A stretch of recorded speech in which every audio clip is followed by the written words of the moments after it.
What's up, everybody? It's Rewatch Wednesday. That means we are going to spend most of this show going over the tape of the Lions game, what went wrong, and honestly, what went right. There's a lot of positives to look at, too.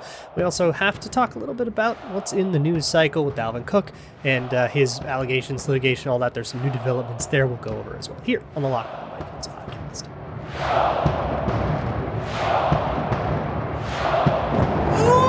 Ooh-wee!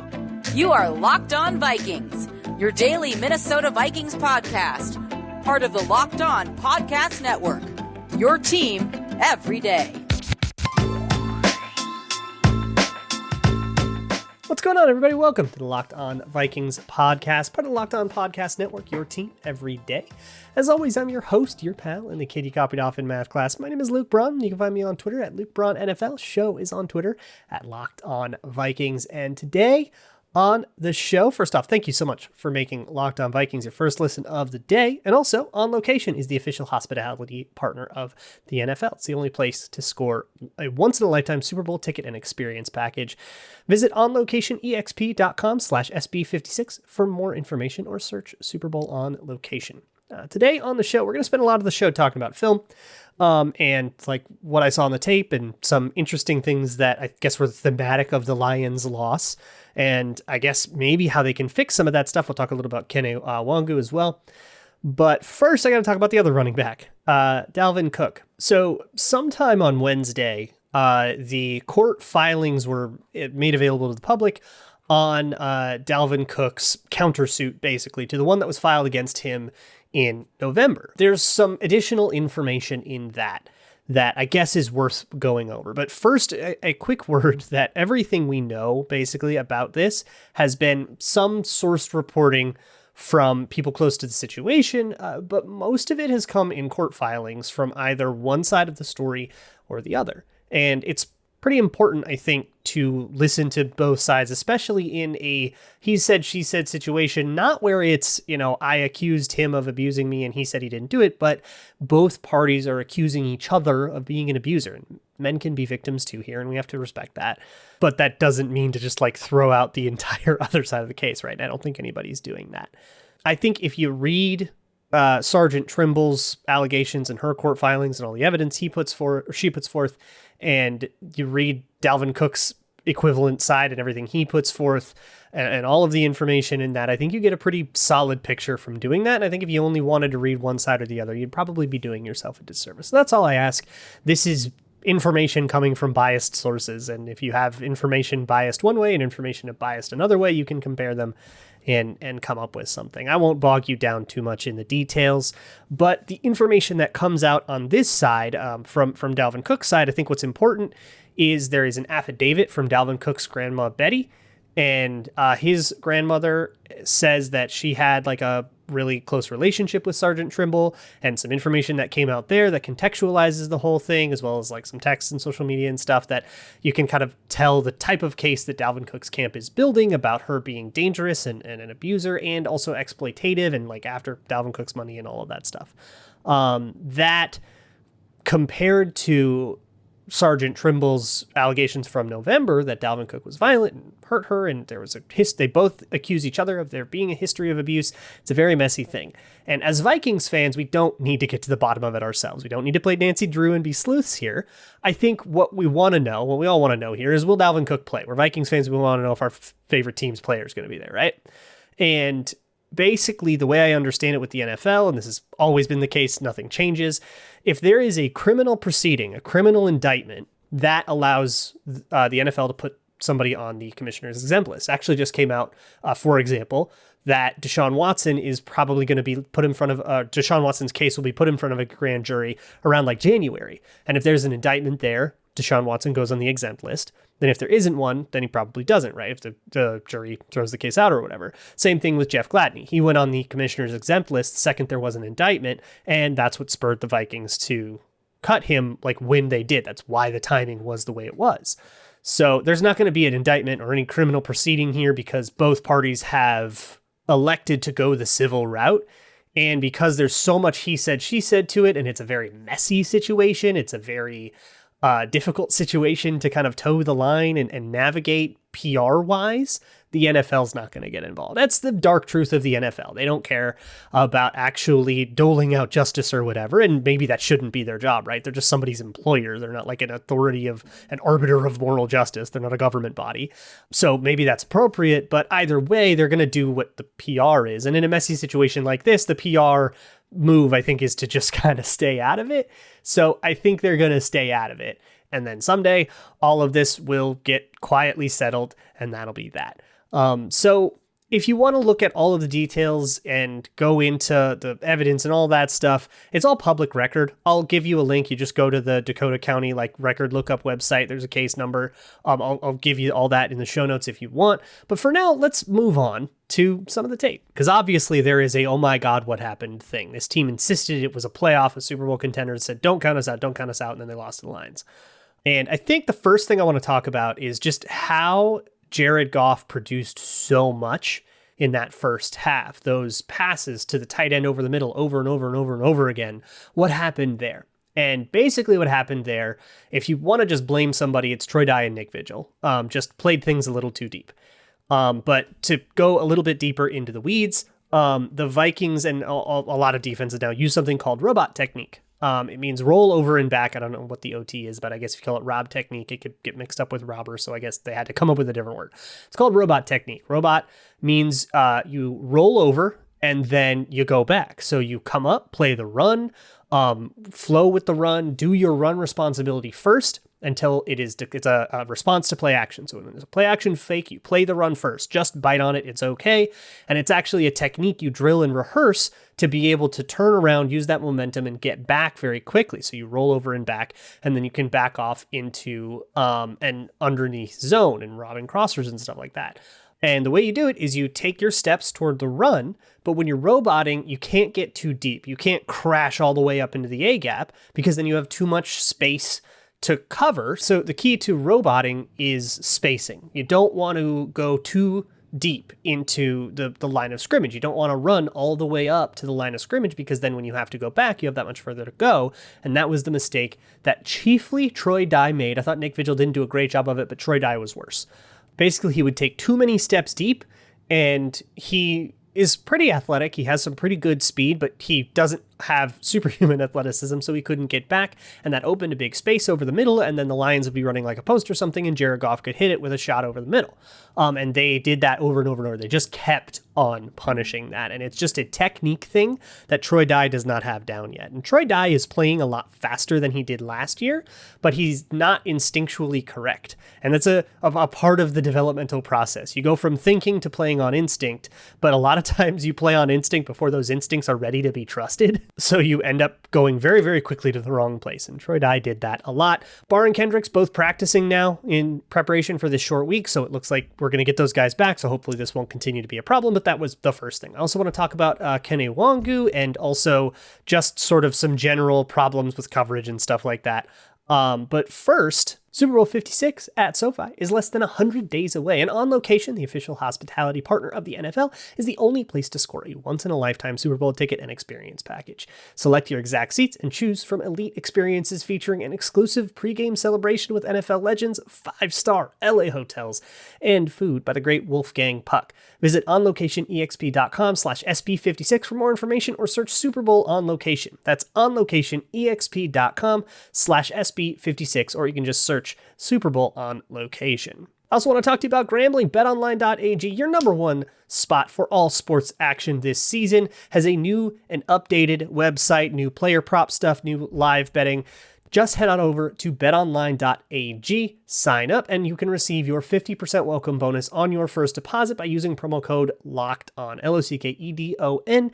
You can get a 50% welcome bonus. That is half match whatever your first deposit is. From basketball, football, NHL, MMA, UFC, even your favorite Vegas casino games, BetOnline has you covered. It's the fastest and easiest way to bet all of your favorite sports. BetOnline, where the game starts. Now, let's talk a little bit about Kene Nwangwu, because there was a lot of talk with a lot of different people. I got a lot of mailbag questions. Why isn't Wangu getting more play every time you get a kick return touchdown, right? Why weren't you getting it at running back? I remember a particular interaction with Ted Glover, who writes at Daily Norseman, who was really, really convinced that, look, it's just the coach is being stubborn. He's clearly athletic. He clearly knows what to do with the ball in his hands. He's explosive and dynamic. Get the ball in his hands. Let's do something. And my point was kind of like, football is more precise than that. It's not backyard where you just pitch it to the guy and let him go be shifty, right? There's a lot more precision to football than that. And if you can't be precise and if you aren't feeling it, playing on instinct, then you're going to cause more problems than you solve. And that was kind of my deal, was like, and you can see that in practice. If he's not making the right reads, if he's not running routes at the right depth, if he's not doing pass protection correctly, which Mike Zimmer called out, like, you can't go on the field. I don't care how fast you are. I don't care if you're the Flash. You got to know where to go. All that said, Wangu got a career high 9 snaps in this game. The number's going up and he's getting more ready. I would say that is evidence of. But in this game against the Lions, Wangu experienced some problems. I wrote a piece at Zone Coverage that will come out sometime Wednesday about this. And the gist of the piece is, kick returners are not automatically good running backs. And I actually cited Cordero Patterson on that, who did a Players Tribune piece in 2017 when he was already pretty much established as one of the greats, right? And as a kick returner. And he kind of talked about how you can get ahead of steam, you can pick your lane, you can hit holes before they close, and then how punts are too quick. There's kind of a guy on you right away, so you're making moves immediately. You can't exactly hit holes and lanes and stuff as easily. And I think running plays are even faster than punting plays. They develop very quickly, and you have to find your holes before they close in an instant. It's a similar thing. I mean, I talked about this a lot when I was talking about Alexander Madison, who had a great game, by the way. Credit where it's due. I've been really hard on him. He was really nice to have a great blitz pickup. I thought his vision was really good. He played like himself. He didn't just try to be Dalvin Cook part 2. He played like the thumper and the hard-nosed, physical running back that he is. I thought it was a much better performance for him. But back to Wangu, you have to be able to see things. And if you go back to his draft evaluation, like Dane Brugler's draft evaluation of him, who does this for The Athletic, said things like he doesn't have patience. He's like your typical fast running back that wants to home run everything. It's like when you play Madden and you don't know not to sprint right away when you get the ball, not to hit sprint right away. And the reason for that is that blocks take a minute to develop. And if you're really fast, you can run right past your blocker before he's actually had time to set up his block. So you have to be a little patient. And we saw that. We saw a play where Kene Nwangwu ended up being a holding penalty on Tyler Conklin, because instead of setting up his block, instead of finding the gap and sort of slowly working his way to it at a controlled speed, Wangu just went fast, and then Conklin's block was struggling, so he cuts outside the block, and then he cut into an angle where the struggle block from Tyler Conklin then suddenly turned into hands outside the shoulder pads, total holding call. Whereas it probably wouldn't have been that way if Kene Nwangwu stayed behind Tyler Conklin. He wouldn't have had to hold, and then he could have been able to kind of controlled work his way up to the gap that was actually setting up very nicely. He just didn't wait for it. So there's a patience issue. There's a recognition issue of just spacing himself and finding the right place to run toward and being able to hit those lanes on. There was a jet sweep that was to him, which I think is a fine call, jet sweep to him in the first drive, the first quarter. And there was just a huge lane that he didn't hit because he didn't quite follow his blocking properly. He just went to the edge, and it's a greedy kind of college running back mentality that a lot of young running backs do, and it's costing the Vikings plays to put him out there. So I can kind of sympathize with not wanting to do that. And then, of course, there's some issues. There were the issues in pass protection. He didn't have, I don't think, any pass protection reps, but so it didn't really come up in this one. But he did run a route at the wrong depth, and that ruined a play. So, that is sort of ruining the Kene Nwangwu thing. Great kick returner, all that. That's still awesome. But I kind of get not wanting to put him out at running back until he can get some of those basic mechanics down. I'm not talking about feeling live game speed stuff. There are certain things you kind of can only get with live game reps. I'm not really talking about that. I'm talking about just having, being comfortable with the basic coaching points of playing running back at the NFL level and being able to run routes at the right depth and do pass protection and stuff. That's stuff that's going to take a little bit of work, and getting him out of that college mentality is a big part of that. I look very much forward to what happens when he does, because at a certain point, the game's going to slow down for this kid, and then it's going to be absolutely electric, and I'm super excited for that. But he's not there yet, and that's okay. We can wait for that. I got a whole bunch of other scattered film thoughts that I want to share with you. But first, let's talk a little bit about the best tasting protein bar on the planet. It's the holiday season, and Built Bar is filled with so much holiday goodness, rich with decadent flavor, covered in 100% chocolate, low in calories, sugar, net carbs, and fat, and high in protein. You get the best of both worlds, delicious and healthy. A bunch of delicious flavors like mint brownie, cherry, double chocolate, and it'll help you fuel you up while you do your last-minute Christmas shopping you absolutely procrastinated on. That's something that you do, and I definitely don't do. Tell Santa to throw a few Built Bars in your stockings. Dip a Built Bar into a piping hot cup of cocoa. And they even have some good marshmallowy flavors if you're looking to do that. They're Built Bar Puffs. They're like these light, fluffy, marshmallowy ones. They're absolutely delicious. So go to Built.com, use promo code LOCKED15, and get 15% off of your order. That's Built.com, promo code LOCKED15. You get 15% off of your order at Built.com. So one of the interesting things that went on in this game was the OLine configuration. Christian Darrisaw dealing with an ankle injury, still dealing with an ankle injury. He has not practiced all week. So the configuration ended up being Oli Udoh kicking out to left tackle like he did in camp when Darrisaw was out and Rashad Hill was out. And then Ezra Cleveland at left guard, who had a rough game, unfortunately. He was really coming along, but this was a rough one. But I still don't hate the season on the whole. Bradbury came back at center, and then Mason Cole played right guard in place of Udoh, and then Brian O'Neill. The Bradbury-Cole combo was electric. They were awesome. They were like genuinely good, and even PFF agrees with me. There were a lot of really impressive run blocks, impressive pass blocking from Bradbury. He played with an edge that you usually don't. He usually plays with like a mechanicalness, like a very refined kind of technique-y way. There was an edge to him in this one, and that was very good. So great game from them. Oli Udoh, not so much at left tackle. I think he was better there than he is at guard. But maybe that's just my preconceived bias of like wanting that to be true because it would make me right. But either way, looking forward to Christian Darrisaw coming back, and then maybe Oli Udoh becomes like a swing backup and Mason Cole keeps the right guard job. I would love that. I don't know what they're considering. They're not going to tell us anything about that. So we'll, I guess, just have to circle back to that. I also want to talk about, so Patrick Peterson on his podcast was getting a little bit of attention because he called out, I'm doing air quotes on the YouTube if you're watching the video version. He, I guess, called out Cam Dantzler for what happened on the last play. But if you see like, is there drama in the locker room? Are they fighting, or like anybody trying to drum up drama out of this? Because I know people will. Don't believe that. Go listen to the quote. You can find it on my timeline. I'll link it in the show notes if I remember to. But basically the story was after the game, Cam Dantzler reached out to Patrick Peterson, who was inactive for the game, watching it from home. Because he was on the COVID list, which he's off, by the way. He was activated off the COVID list.